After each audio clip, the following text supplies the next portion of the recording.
The morning sun rose like a promise over the dry red earth of Gahiri province. The air smelled of charcoal, dust, and ripe mangoes. Traders called out in broken French, goats bleated by broken fences, and schoolchildren with mismatched shoes chased laughter down the hill. At the edge of the village, the sound of engines cut through the peace. A long, dark convoy approached, 6 black SUVs moving like a shadow with purpose. The Burkina Faso presidential seal gleamed on the lead vehicle's plate. The villagers, already alerted by security days before, gathered near the roadside, some waving flags, some simply staring in quiet awe. Inside the middle SUV, President Ibrahim Traoré sat poised, dressed in a navy tunic embroidered with gold. He was reading a dossier marked, "Confidential, Strategic Corridor Proposal." His brows were furrowed. His assistant leaned in. "We are 12 minutes from the venue, sir. The regional governors await." Traoré nodded, eyes still scanning. "This is not just a road project. It's a military artery. One mistake here, and the north becomes dust." Outside, soldiers on motorbikes flanked the convoy. Their faces were hard. Guns were visible. No chances were being taken. The crowd at the roadside widened as the convoy neared the central square, women shifting their baskets, children moving out of the way. All except one. A small figure stepped onto the main road. The convoy didn't stop. The child raised a hand, small, trembling, defiant. "Hey!" A soldier barked through a loudspeaker. "Out of the road!" The cars began to slow. The lead SUV swerved slightly. Brakes squealed. Dust rose in a thick cloud. By the time the vehicles stopped, the child was standing directly in front of the president's vehicle, barefoot, wearing a torn white dress streaked with red soil. Her face was smeared with ash, and her hair looked like it hadn't been combed in months. But her eyes, those eyes, were as calm as a well at midnight. The doors flew open. Guards sprang out. Guns weren't raised, but hands were on holsters. "Move this girl!" one shouted. President Traoré opened his door and stepped out himself. The village square hushed as he walked forward, his boots crunching dry gravel. He stopped a few feet from the girl. "Little one," he said softly. "What is this?" The girl didn't bow. Didn't blink. "You must not pass this place. You must wait 2 hours," she said. The guards shifted uncomfortably. The assistant tried to intervene. "Mr. President." Traoré held up a hand. His gaze sharpened. "And who told you this?" "I saw it," the girl replied. "Saw what?" She looked down briefly, then back into his face. "Fire. Screams. Steel crushed like banana leaves. You were in it." Laughter rippled nervously among the guards. Someone muttered, "Another street prophet." A few villagers backed away. A woman crossed herself. The president didn't laugh. "You're what, 7? 8? He asked. "I am 10. What is your name?" "Hope," she said simply. A breeze stirred. A crow cawed from a tree. The soldiers looked at each other, unsure whether to move her or salute her.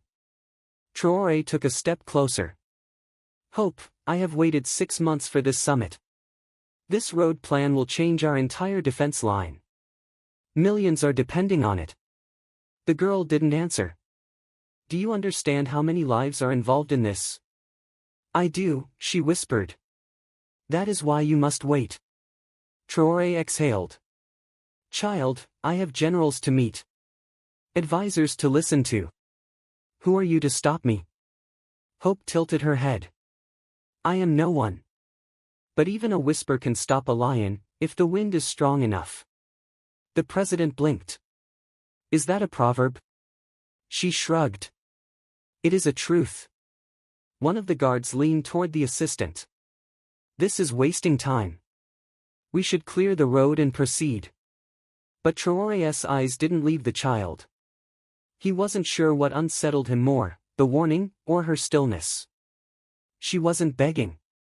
She wasn't crying. She was certain. He looked around. The villagers were watching silently now. No one dared interrupt. His security team waited for a command. Why 2 hours? He finally asked. Hope's voice didn't waver. Because in 2 hours, the danger will pass. And you will live. Traoré turned back toward his car, rubbing his temple. This is madness. As he placed a hand on the door, the girl called again, quietly, but the sound pierced the heat like a drumbeat. Please, Mr. President. Listen. Not to me, but to what brought me. He froze. Then turned again. Her eyes were wet now, but her feet did not move. What brought you? He asked. She took a breath. A dream. One I did not want to see.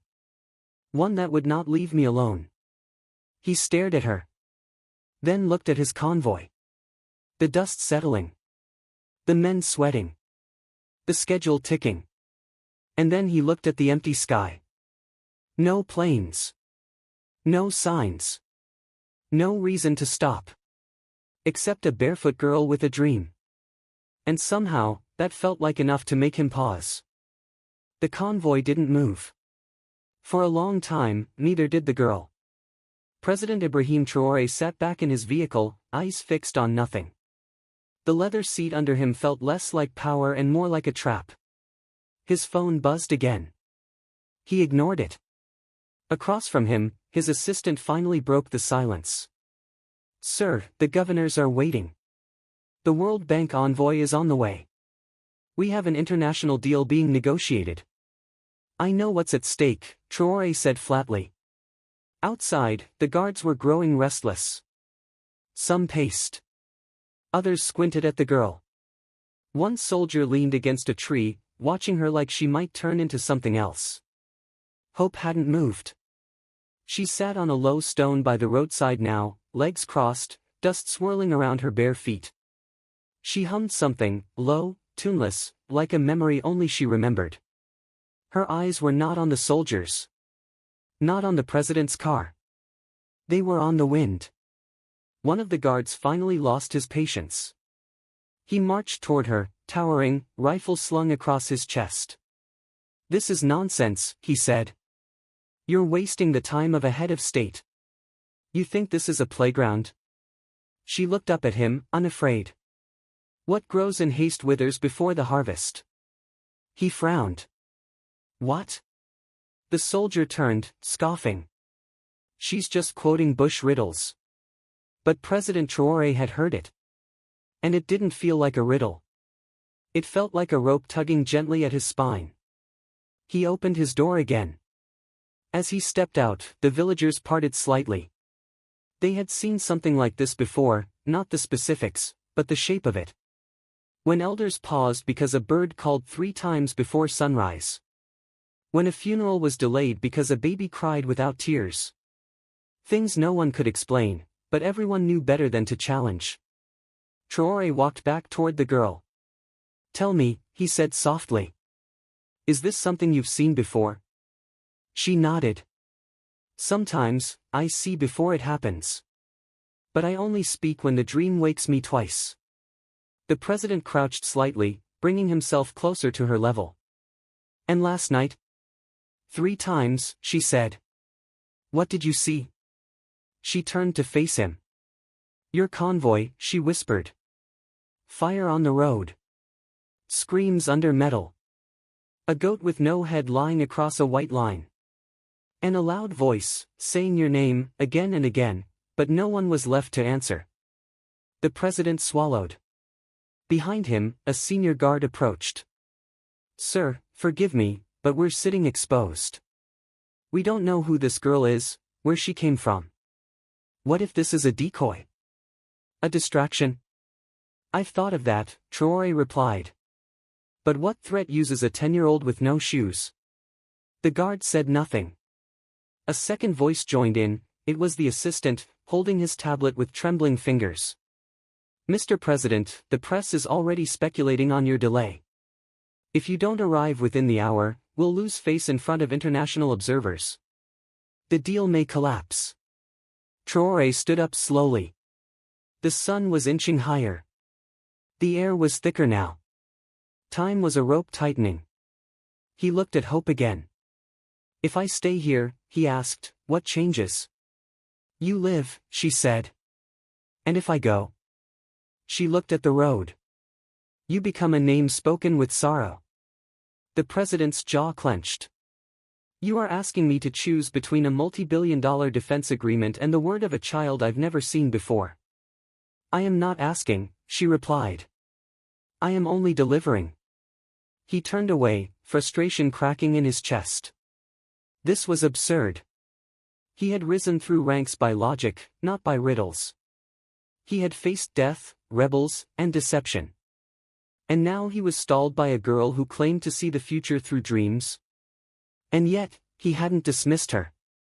He hadn't left. That was what bothered him most. Inside the car, his phone buzzed again. It was the security team in the capital. Mr. President, the voice said over speaker, intel just came in. There's chatter from a rebel faction. Unusual movement spotted near the northern bypass. We recommend rerouting for your safety. Traoré's hand froze. Which bypass? He asked. The one your convoy is scheduled to pass in exactly 45 minutes. The air inside the SUV thinned. He ended the call without a word. Outside, Hope was now drawing circles in the dust with a stick. Around her feet, the dust swirled but never touched her legs. The assistant leaned forward again. This could be a coincidence. We don't have confirmation of an actual attack. We should proceed cautiously. No, Traoré said. The guard raised a brow. Sir? We wait, he ordered. His voice was firmer this time. 2 hours. Right here. Silence fell like an axe. The guards exchanged glances. The assistant paled. No one moved. Then slowly, wordlessly, the men backed away from the road. Some leaned on their trucks. Others sat under nearby trees. No one spoke. Hope said nothing. She simply closed her eyes and let the sun touch her brow. President Traoré sat back in his car, heart pounding, mind racing.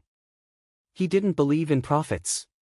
He believed in maps, votes, and troop formations. But in this moment, none of those things could explain why he just halted the future for a girl who had nothing but a dream. The heat climbed higher. The dust no longer danced, it hung in the air like a warning. President Ibrahim Traoré remained in his vehicle, unmoving, though his chest rose and fell like a drum waiting to be struck. He stared ahead, not seeing the road but the question, had he just gambled his presidency on a barefoot child's dream? His assistant sat beside him, trying not to look at the time. 43 minutes had passed. Outside, Hope sat with her knees pulled to her chest, still on the stone where she had first blocked the road. Her hair blew softly in the breeze, though the air around everyone else felt still and stale. Then came the voice. Low, edged with frustration. This is madness. General Mbaye, the head of Traoré's presidential guard, stepped forward. A towering man with a face like chiseled granite, Mbaye had served 3 presidents. He didn't bend easily. She's a child. We don't know where she's from. She could have been planted. Hypnotized. Drugged. I've seen it before. The rebels are clever. She's 10, Traoré said quietly.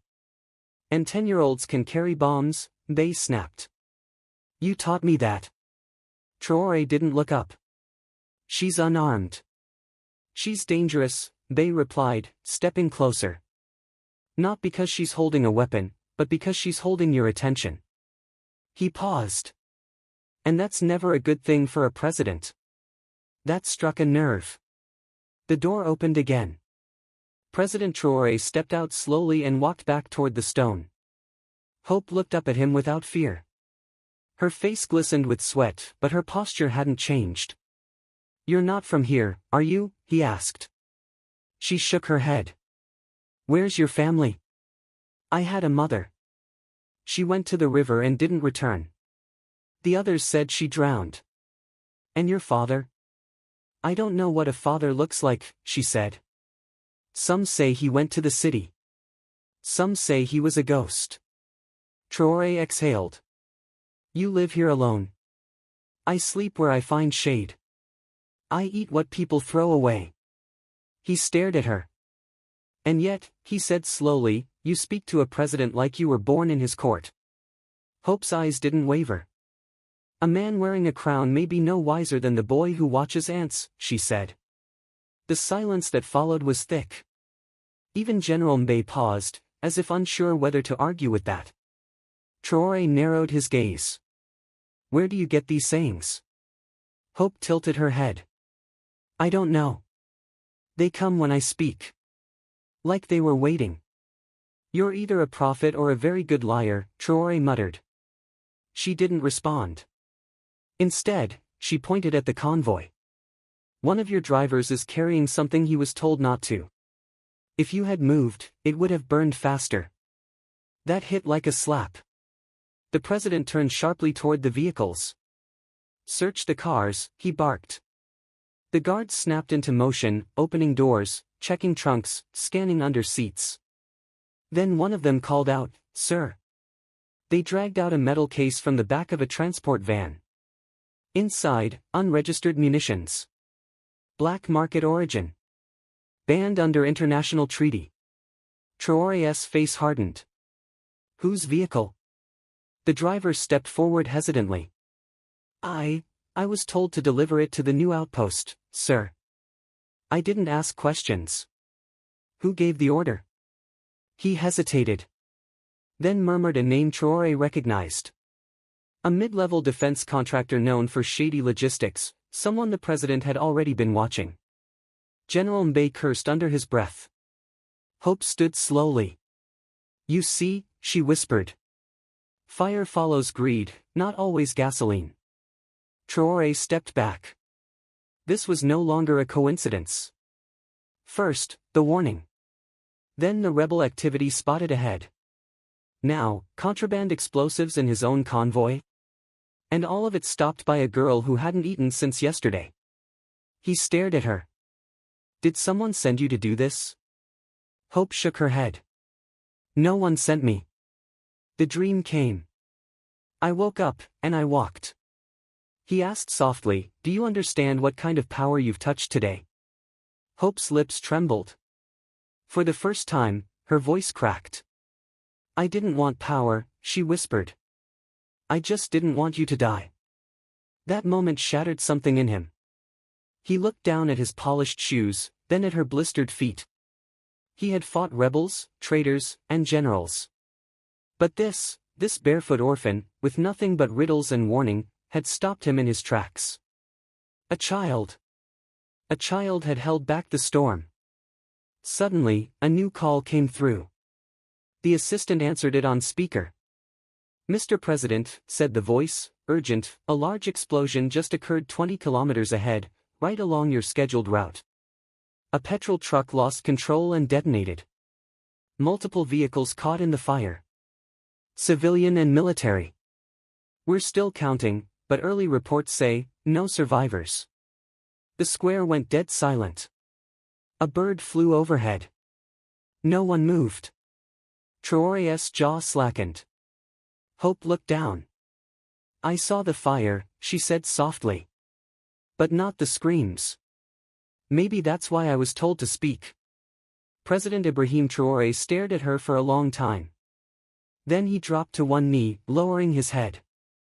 He didn't say a word. The guards around him stood stunned. General Mbaye froze. A president kneeling, not to a politician, not to a foreign leader, but to a barefoot child with dust in her eyelashes and truth in her tongue. The nation, in that moment, had changed. And no one had noticed it but her. The emergency call ended, but its echo remained, stretching across the village like a veil of ash. No one cheered. No one cried. They just stood. The realization was too large, too unreal. 20 kilometers ahead, the road was gone. Vehicles reduced to bones. Passengers erased. Fire where people had planned. Silence where voices should have been. And they would have been there, every last one of them. Hope turned away, quietly walking toward the shade of a tree. She didn't look back. She didn't speak again. The guards followed her with their eyes, unable to move. Some gripped their rifles like prayer beads. Others sat on the bumper of their trucks, hands over their mouths. President Traoré remained kneeling for a long time, as if gravity itself had thickened around him. Then, with effort, he rose. He turned to General Mbaye, who still hadn't spoken since the call. "You would have been in the lead car," the president said. Mbaye nodded stiffly. "And you in the middle. We'd all be charcoal by now." Traoré looked toward the road, straight, black, and empty. "Do we know who else was caught in it?" "Too early to tell," said the assistant, who had suddenly aged 10 years in 10 minutes. "But some of the governor's escorts were already ahead of us. They might be gone." Traoré's mouth tightened. "And the contractors?" "We haven't heard yet, but they were sending a scout vehicle. Possibly in the blast zone." He closed his eyes. Images flooded his mind, laughing faces, firm handshakes, maps sprawled across polished tables. Gone. All gone. And yet, by the stubborn stand of one Barefoot Orphan, his entire convoy had escaped. The general stepped forward, his voice hoarse now. "Sir, may I speak freely?" Traoré nodded. Mbaye removed his beret, a gesture few had ever seen him make. "That child, she is not just lucky. Or clever. Or strange. She is something else. I don't know what. But I've seen war, rebellion, betrayals, and nothing has ever made me feel what I felt when she looked at me. Like she already knew." Traoré turned back toward Hope. She sat quietly under the mango tree, her head resting against the bark, legs drawn to her chest, looking up at the branches. "She said she didn't want power," Traoré murmured. "She only wanted me to live." Mbaye nodded. "And because she spoke, we did." Traoré rubbed his temples. "We have to investigate the cargo. Someone slipped those munitions in without clearance." "I already gave the order," Mbaye said. The assistant stepped closer. "Sir, what do we do about the summit?" "Cancel it." "Sir?" "I said cancel it. Call the governors.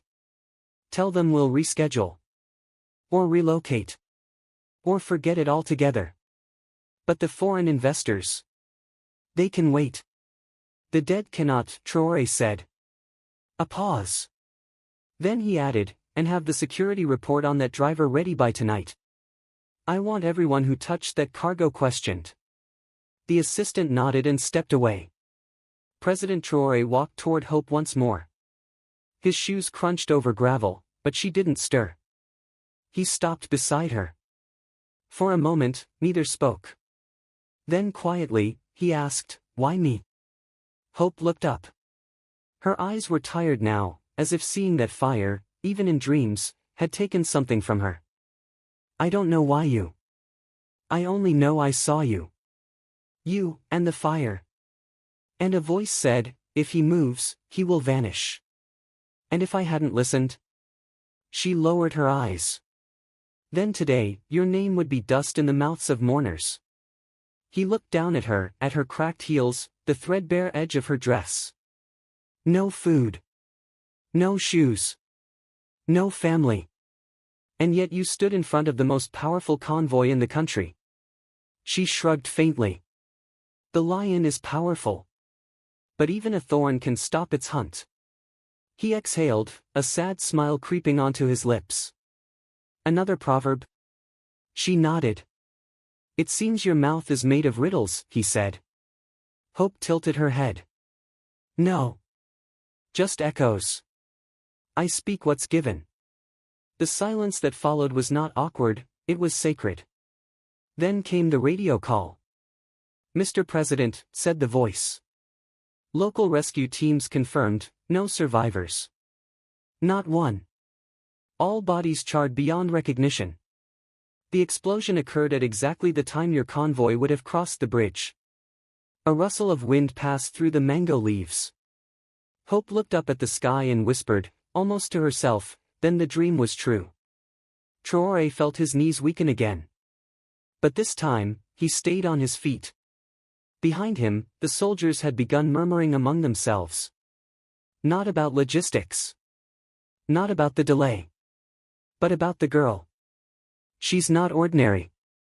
She saved the president. She must be chosen. Someone even crossed themselves. Someone else knelt. Traoré turned to them. No worship. She's not a spirit. She's a child. A very brave, very wise child. He looked back at her. And from this moment forward, she is not alone. Hope looked at him, confusion flickering in her eyes. You belong to no one, he said. But now, you belong to this land. And this land will know your name. For a second, she looked as if she might cry. But the tears didn't come. Instead, she whispered, My name is Hope. I know, he replied. But today, you gave it to us. The convoy moved again, but not with sirens or haste. It moved like a funeral procession, slow, silent, deliberate. The usual mechanical efficiency of the motorcade was replaced by something gentler, almost reverent. No horns. No barking orders. Just engines humming beneath the weight of revelation. In the back seat of the presidential vehicle, Hope sat beside President Ibrahim Traoré. She did not know how to sit properly on leather seats. Her small hands clutched the edge like it might swallow her. Her feet dangled just above the floor, swinging gently with every turn of the road. Traoré watched her from the corner of his eye. She looked out the window with quiet interest, like she wasn't in the back of the most powerful vehicle in the country, but simply riding through another street, hoping the sky didn't fall. He had offered her food. She took only a sip of water. He had asked if she wanted to sleep. She shook her head. The dream might return, she said softly. They entered the capital just before dusk. The presidential gates opened without question. Guards saluted, but no one said a word when they saw the girl beside their leader. Even the dogs at the gate seemed to bow their heads. Inside the palace, the staff rushed out, secretaries, guards, press aides, ministers. They froze as Traoré exited the vehicle, holding Hope's hand like a fragile ember that might vanish if released. Emergency staff meeting, he said. Everyone. Now. 20 minutes later, the grand hall was filled. Rows of suits and uniforms, pens and cameras. The room buzzed with questions. Who was the girl? Why the delay? What happened on the road? Then the doors opened again. President Traoré entered. Hope walked beside him, still barefoot, her dress still dusty. She clung to his hand, but her chin was up. Everyone stared. Some blinked. Some whispered. None understood, until he began to speak. I want you all to put away your tablets and phones, he said. What I'm about to say is not for record. Not for policy. Not for debate. This is about life and death. The room stilled. Today, he continued, we were meant to attend a summit that would change our military infrastructure. Millions of dollars. Months of planning. It was to be historic. He paused. But we never arrived. Because of her. He gestured gently to Hope. Gasps echoed through the hall. She stepped into the road, Traoré said. Not with anger. Not with threats. Just truth. A strange, frightening truth. He recounted it all, her words, her parables, her demand to wait 2 hours. How they laughed. How he nearly ignored her. How she stood like a mountain before an entire convoy. He described the fire. The call. The bodies. The explosion that came like a vulture when they had just flown past death's shadow. There were no survivors, he said. Not one. The room was silent. Even the air seemed still. She saw it, he said quietly. And because she spoke, we lived. He looked down at her, his voice thick now. She had no shoes. No home. No protection. And still, she stood in the middle of the road and told the president of a nation to stop. Tears welled in the eyes of seasoned guards. Secretaries lowered their heads. A general gripped the edge of his chair. Then Traoré turned to face the room fully. From this moment forward, this child is no longer an orphan. He looked down at her again. She is my daughter. And I will raise her under this roof. I will clothe her, educate her, protect her, not because she is pitiful, but because she is powerful. Because she is hope. The hall erupted. Not in applause, but in tears. Even those who had never wept in uniform wiped their eyes. Some whispered prayers. Others simply stared at her like they were seeing something divine in human skin. Hope looked up at the president. I've never had a room before. He knelt beside her. Now you have a home. The next morning, every major television channel in Burkina Faso paused its regular programming. A national broadcast was announced. The entire country tuned in. Shops turned up their volumes. Schoolchildren huddled around radios. In distant villages, elders gathered around glowing screens. And then, the image appeared, President Ibrahim Traoré, standing on the presidential steps, with a small girl beside him. He told the story again, this time, to the people. From the road, to the warning, to the parables, to the explosion, to her adoption. She is not just a child, he said. She is the voice of the forgotten. The whisper of warning. And now, she is the hope of this nation. And so, across Burkina Faso, her name was whispered with reverence. Hope. Children learned her parables in school. Even a lion pauses when the antelope refuses to run. Fire follows greed, not always gasoline. The thorn does not kill the lion. It reminds him to step carefully. Songs were written. Murals were painted. A street in the capital was renamed Rue de l'Espoir. And inside the presidential villa, Hope began her new life, not as a ruler, not as a goddess, but as a child who had once spoken the truth, and had been heard. One day, a staff member asked her, "How did you know he would listen?"